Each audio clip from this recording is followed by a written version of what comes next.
Bonjour à tous, je suis ravie de vous retrouver pour notre nouvelle plongée du jour. Franchement, accrochez-vous parce qu'on s'attaque à un dossier absolument fascinant. Ouais, un dossier assez massif même. Je suis prêt. Super. Donc aujourd'hui, la mission, c'est de décortiquer les mémoires de Jacob A. Riis. C'est tiré de sa célèbre autobiographie The Making of an American.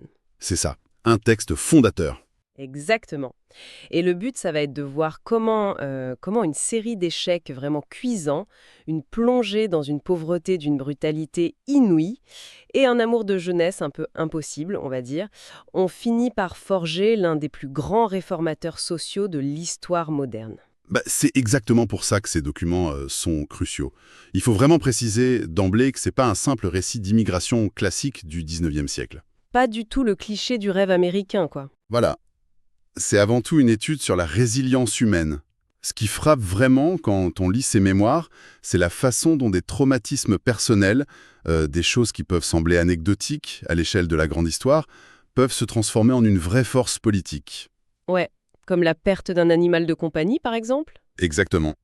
L'empathie, ça naît très souvent d'une souffrance personnelle intolérable. Et là, on a l'anatomie de ce processus. C'est ici que ça devient vraiment intéressant. Parce que pour comprendre l'homme, il faut planter le décor de sa jeunesse. Le point de départ. Oui, le point de départ, c'est Ribe, une petite ville au Danemark. Riis y décrit cet endroit avec une nostalgie presque poétique. Des rues pavées, du vent marin, des légendes partout. Et un pont. Et un vieux pont en bois, oui, le Long Bridge.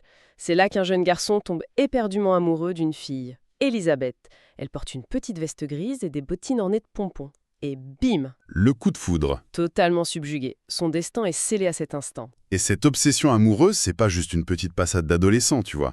Ça va devenir le moteur de sa vie entière, Ah, c'est clair, il est consumé par ça. au point d'être dangereux pour lui-même. Il y a cette scène où il est apprenti charpentier, il la regarde danser sur une poutre et il est tellement distrait qu'il se coupe accidentellement un doigt avec sa hache. C'est fou de faire ça. Mais au-delà de cet amour dévorant, le texte nous montre aussi les toutes premières étincelles de sa conscience sociale. Et ça se passe dans un endroit appelé Raj Hall. Ah oui, le fameux Rag Hall. Le contraste avec son petit amour innocent, il est assez brutal. C'était un taudis délabré juste à côté du château. Paradoxal, non? Complètement. Riis raconte qu'il avait reçu une pièce d'argent pour Noël. Une fortune pour un gamin. Et qu'est-ce qu'il en fait bien? Au lieu d'acheter des bonbons, il fonce à Rag Hall.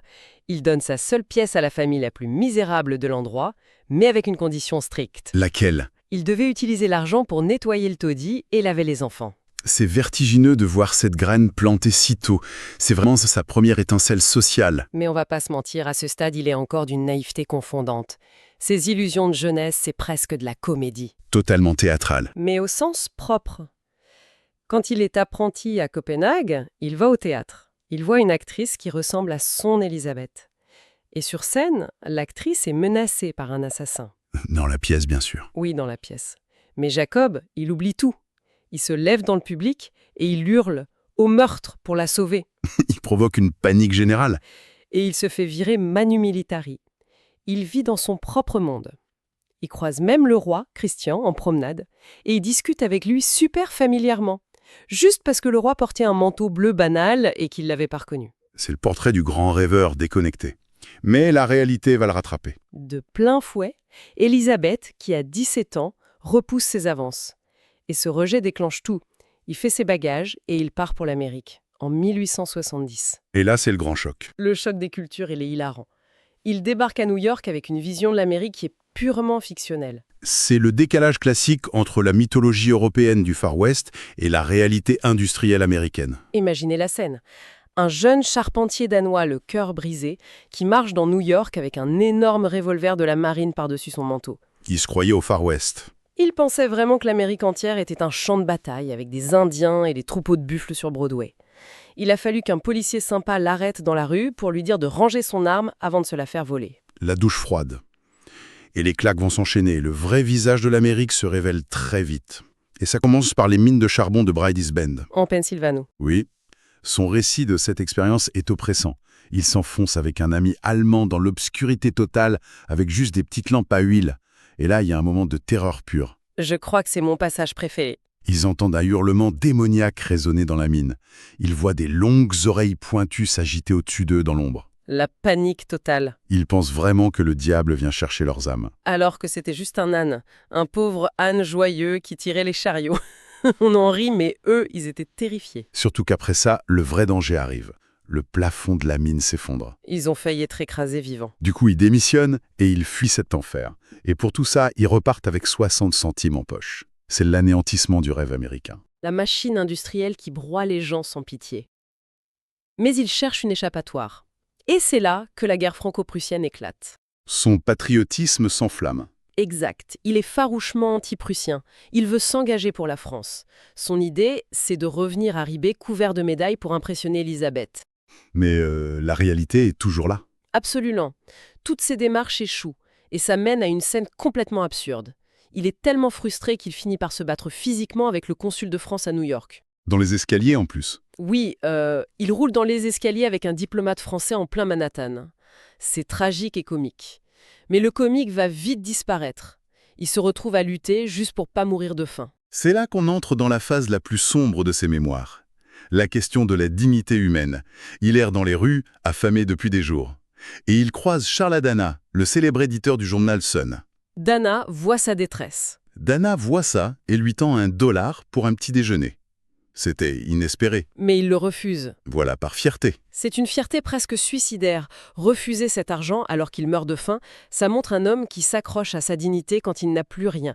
C'est sa seule monnaie d'échange. Il lui dit qu'il n'est pas un mendiant. Mais cette dignité à laquelle il tient tant, elle va être pulvérisée lors de la nuit au commissariat de Church Street. Ah, on y vient. Le vrai point de bascule. C'est le point d'inflexion de toute son existence. Le décor est glaçant. Une pluie torrentielle, un froid glacial, risé, trempé, épuisé. Il envisage même le suicide au bord du fleuve. Mais il y a ce petit chien. Un petit chien errant, un terrier à poils noirs et feu qui vient se blottir contre lui. Cet animal devient son seul ancrage. Ensemble, ils trouvent refuge dans les cellules d'hébergement d'urgence du commissariat local. Des endroits sordides gérés par la police. Et c'est dans cette salle fétide que le drame absolu se produit. Pendant son sommeil, on lui vole un petit médaillon en or qu'il portait sous sa chemise. C'était la seule chose de valeur qu'il avait au monde. Il contenait une mèche de cheveux d'Élisabeth. Le sacrilège ultime pour lui. Il va se plaindre au sergent. Et la police, au lieu de l'écouter, le traite de menteur et le jette dehors sous la pluie. Et c'est là que l'irréparable se produit. Le petit chien, voyant Reese agressé, attaque et mord le portier du commissariat. Et la réaction du portier est monstrueuse. Il attrape le chien par les pattes arrière et lui fracasse le crâne contre les marches de pierre. C'est insoutenable. Reese décrit une explosion de rage pure. Il perd la raison. Il arrache des pavés dans la rue et bombarde le commissariat. Il était prêt à tuer. C'est un point de rupture. Ce n'est plus de la tristesse, c'est la naissance d'une obsession. L'assassinat de ce chien, c'est l'étincelle qui met le feu aux poudres. Cette nuit a forgé l'arme avec laquelle il va combattre les injustices. Sa guerre contre les taudis new-yorkais commence là, sur ses marches ensanglantées. Le diagnostic est très juste, mais la route vers le journalisme d'investigation est encore longue. Il doit survivre. Et il enchaîne des petits boulots improbables. Oui, on redescend un peu en tension avec ça. Il s'improvise conférencier en géologie pour des travailleurs scandinaves. Il dessine des dinosaures sur un tableau noir. Tout va bien jusqu'à ce qu'il essaie d'expliquer la latitude et la longitude. Il y comprend rien lui-même. Rien du tout. Il bafouille jusqu'à ce qu'un vieux capitaine de marine se lève et le démasque en hurlant à l'imposture. La salle se vide. Mais le summum, c'est l'épisode des tables à rallonge en Pennsylvanie. Ah oui, Titusville. Il est représentant pour une coopérative de meubles. C'est le boom pétrolier. Il vend des centaines de tables avec une frénésie absolue. Il se prend pour le roi de la vente. Un génie. Il ignore les télégrammes paniqués de ses patrons qui lui ordonnent d'arrêter. Et pourquoi il voulait qu'il arrête ? Parce qu'il y avait une erreur dans le catalogue. Il vendait chaque table bien en dessous du coût de fabrication du bois. À perte totale. Les clients signaient les yeux fermés. Et au final, sa commission pour des mois de travail dans la boue s'est élevée à combien ? 75 centimes. C'est à pleurer. Mais c'est crucial. Ses échecs, c'est une formation intensive. Il apprend à communiquer avec les classes populaires. Il découvre le cynisme du monde des affaires. C'est l'entraînement parfait pour le journaliste qu'il va devenir.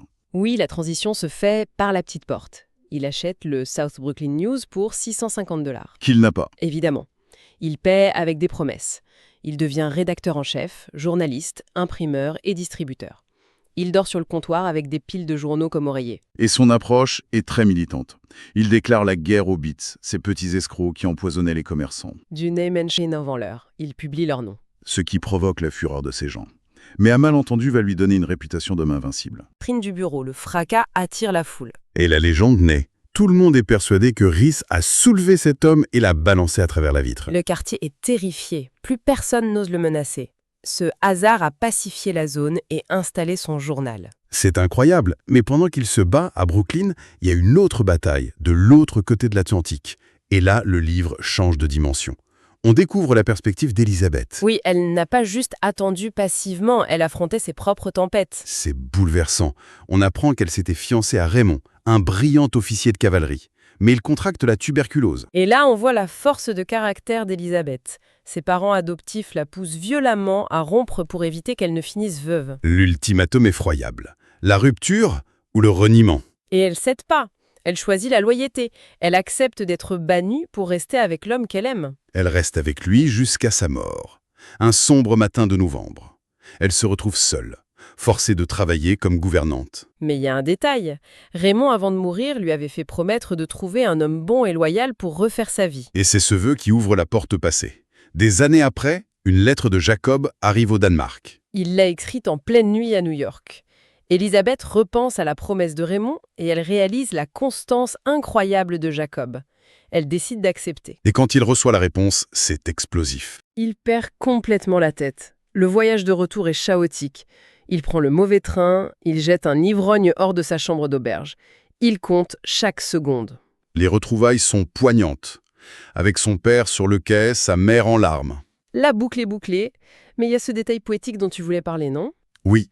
Juste avant de recevoir la lettre d'acceptation, Rhys était sur un ferry épuisé. Il regardait le ciel nocturne au-dessus de Williamsburg.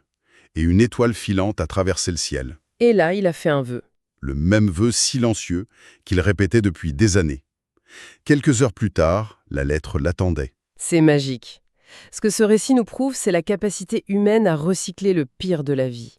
Il a pris la faim, les échecs, la douleur viscérale d'avoir vu son petit chien massacré. Il en a fait une armure et une épée. Son obstination a tout vaincu. Et ça nous amène à une réflexion finale. On célèbre la victoire de cet homme qui est devenu la voix des sans-voix. Mais on peut se demander, combien d'autres n'ont pas survécu? C'est une vraie question. Si la transformation de Rhys a nécessité des concours de circonstances aussi extrêmes, des traumatismes aussi violents pour catalyser son énergie, combien de réformateurs en devenir ont été broyés par cette machine américaine dans le silence absolu? Juste parce qu'ils n'ont pas eu ce moment précis de bascule ? Exactement. S'il n'y avait pas eu cette nuit au commissariat, est-ce que les millions de personnes vivant dans les taudis auraient trouvé leurs défenseurs? C'est une pensée vertigineuse qui montre que derrière chaque grand destin, il y a des milliers d'histoires étouffées. C'est quelque chose qui fait réfléchir ceux qui nous écoutent. Les petits détails changent parfois le cours de l'histoire. Merci de nous avoir suivis pour cette exploration en profondeur et à très bientôt pour un nouveau dossier.